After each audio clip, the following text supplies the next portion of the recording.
اللہ اللہ اللہ اللہ اللہ اللہ۔ بسم اللہ الرحمن الرحیم۔ مبتدا کے لیے اصل یہ ہے کہ مبتدا معرفہ ہو، اور خبر کے لیے اصل یہ ہے کہ خبر نکرہ ہو۔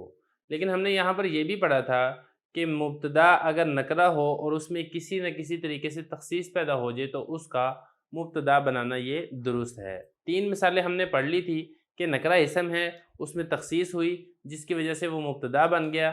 اب باقی 3 مثالیں ہم آج کے سبق میں پڑھیں گے، جن مثالوں کے اندر لفظ تو نکرہ ہے لیکن یہ تخصیص ہونے کی وجہ سے مبتدا واقع ہو رہا ہے۔ سب سے پہلی مثال ہے شر احر ذا ناب۔ بہت بڑے شر نے بھونکوا دیا ذا ناب کچلیوں والے کو، مطلب کتے کو۔ تو کچلی اصل میں وہ دانت ہوتے ہیں، بڑے دانت جو سائیڈ پہ نکلے ہوئے ہوتے ہیں، جو درندوں کے دانت ہوتے ہیں، تو جس کی وجہ سے وہ درندہ بنتا ہے۔ تو ذا ناب سے مراد یہاں پہ کوئی درندہ بھی ہو سکتا ہے، اور ذا ناب سے مراد یہاں پر کتا بھی ہو سکتا ہے۔ تو کتے آپ نے دیکھا ہے جب ان کو کسی قسم کا کوئی خطرہ محسوس ہوتا ہے تو خطرے کی وجہ سے وہ بھونکنے لگ جاتے ہیں۔ تو ہم یہاں پر یہ بھی کہہ سکتے ہیں کہ کسی خطرے نے ان کو بھونکوا دیا، مطلب بھونکنے پر مجبور کر دیا۔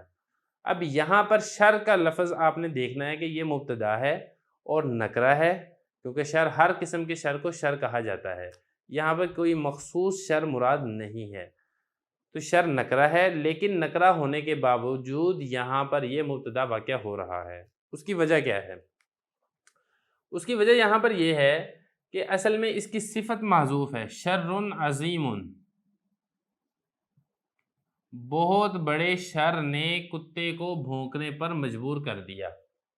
تو عظیم یہاں پہ صفت موجود ہے، اور اس صفت کی وجہ سے شر جو نکرہ تھا اس میں تخصیص پیدا ہو گئی ہے۔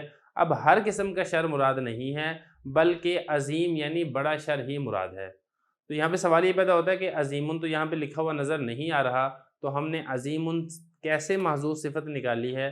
تو اس کی وجہ یہ ہے کہ شر میں جو تنوین ہے وہ تنوین تعظیم کی ہے۔ تنوین کی 5 قسمیں ہوتی ہیں، تنوین تمکن وغیرہ وغیرہ، وہ انشاءاللہ ہم پڑھ لیں گے آخر میں جا کر۔ تو یہاں پر آپ یہ سمجھے کہ تنوین تعظیم پر دلالت کرنے کے لیے بھی آتی ہے۔ تو اس میں جو تنوین ہے شر میں، یہ دلالت کر رہی ہے عظیم ان کے اوپر۔ تو خلاصہ یہ نکلا کہ یہاں پر صفت محذوف ہے، جس محذوف صفت پر شر کی تنوین دلالت کر رہی ہے، اور اس صفت نے آ کر شر کے اندر تخصیص پیدا کر دی ہے۔ شر کے اندر چونکہ تخصیص آ چکی ہے، لہذا اس کا مبتدا بنانا یہ درست ہے۔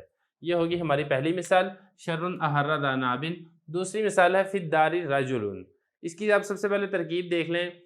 فی الدار جار مجرور مل کر ثابت یا موجود، کوئی بھی ظرف مستقر کے متعلق ہو کر یہ خبر مقدم ہے، اور رجل یہ مبتدا مؤخر ہے۔ یہاں پہ سوال یہ پیدا ہوتا ہے کہ فی الدار کو ہم مبتدا کیوں نہیں بنا سکتے؟ تو دیکھیں فی الدار یہ جار مجرور ہے، اور جار مجرور ظرف ہوتا ہے، اور ظرف یہ کبھی بھی مبتدا نہیں بنتا۔ اگر یہ جملہ اسمیہ خبریہ کے اندر آئے تو یہ ہمیشہ خبر واقع ہوتا ہے، تو آپ نے اس کو بنانا خبر۔ آپ نے اس کو خبر بنا دیا تو لازمی بات ہے جب یہ خبر ہو گیا تو پیچھے مبتدا ایک ہی بچا ہے، اور وہ ہے رجل۔ تو رجل بنے گا مبتدا، اور رجل میں آپ یہ دیکھیں یہ نکرہ لفظ ہے، لیکن اس کے باوجود اس کو مبتدا بنایا جا رہا ہے۔ اس کی وجہ کیا ہے؟ اس کی وجہ بڑی آسان ہے۔ وجہ یہ ہے کہ دیکھیں کلام کا اصول یہ ہوتا ہے کہ مبتدا پہلے ہوتا ہے اور خبر بعد میں ہوتی ہے۔ یہ کلام کا اصول ہے۔ ہونا تو یہ چاہیے تھا رجل فی الدار، لیکن یہ ہو گیا ہے فی الدار رجل۔ یہاں پر اس کلام کے اصول کو، اس کلام کی ترتیب کو الٹ دیا گیا ہے، پلٹ دیا گیا ہے، اور اس کے متعلق ایک اور اصول اور ضابطہ ہے، التقدیم ما حقہ التاخیر یفید الحصر والتخصیص۔ التقدیم ما حقہ التاخیر یفید الحصر والتخصیص۔ اس کا کیا مطلب ہے؟ اس کا مطلب میں آپ کو سمجھا دیتا ہوں کہ تقدیم کا مطلب ہوتا ہے مقدم کرنا، تاخیر کا مطلب ہوتا ہے بعد میں لے کر آنا۔ اس چیز کو مقدم کرنا جس کا حق بعد میں آنے کا تھا، یہ چیز کلام کے اندر حصر اور تخصیص پیدا کرتی ہے۔ تو یہاں پر یہ دیکھیں فی الدار خبر ہے۔ اب یہ خبر کیوں ہے؟ یہ بات پیچھے واضح میں کر چکا ہوں کہ یہ ظرف ہے، اور ظرف خبر واقع ہوتا ہے، ظرف مبتدا واقع نہیں ہوتا۔ اور خبر کے اندر اصول یہ ہوتا ہے کہ خبر مبتدا کے بعد آتی ہے، لیکن یہاں پر اس کا حق تو یہ تھا کہ رجل کے بعد آتا فی الدار، کیونکہ خبر بعد میں آتی ہے مبتدا کے، لیکن یہاں پر مقدم کر دیا گیا۔ تو مقدم کر دینا اس چیز کو جس کا حق بعد میں آنے کا تھا، یہ کلام میں تخصیص اور حصر کا فائدہ دیتا ہے، اس سے کلام کے اندر تخصیص پیدا ہوتی ہے۔ تو اس وجہ سے کہ خبر یہاں پر مبتدا پر مقدم ہے، لہذا اس میں تخصیص پیدا ہو گئی ہے اور رجل کو مبتدا بنانا یہ درست ہے۔ یہ ہوگی دوسری مثال۔ اب تیسری مثال دیکھ لیں، سلام علیک۔ یہاں پر سلامتی کو کہا جاتا ہے اور یہ نکرہ ہے، اور یہاں پر نکرہ ہونے کے باوجود اس کو مبتدا بنایا جا رہا ہے، اور مبتدا بنانا یہ درست ہے۔ اس کی کیا وجہ ہے؟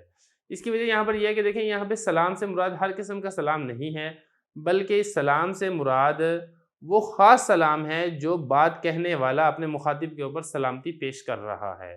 تو یہاں پر جو تخصیص پیدا ہو رہی ہے وہ نسبت الی المتکلم کے اعتبار سے تخصیص پیدا ہو رہی ہے، کیونکہ جب ہم کسی کو کہتے ہیں نا السلام علیکم، آپ پر سلامتی ہو، تو اس کا مطلب یہ نہیں ہوتا کہ ساری دنیا جہان کی سلامتی، ہر بندوں کی طرف سے سلامتی آپ کے اوپر ہو، بلکہ اس کا مطلب یہ ہوتا ہے کہ میں اپنی طرف سے آپ کے لیے سلامتی کی دعا کر رہا ہوں۔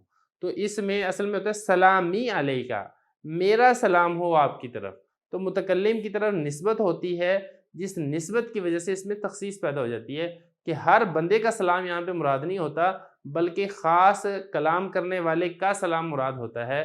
تو یہ اصل میں ہوتا ہے سلامی علیکہ، میرا سلام ہو آپ کے اوپر، جس کی وجہ سے اس کے اندر تخصیص پیدا ہو رہی ہے، اور تخصیص پیدا ہونے کی وجہ سے اس کا مبتدا بنانا یہ درست ہے۔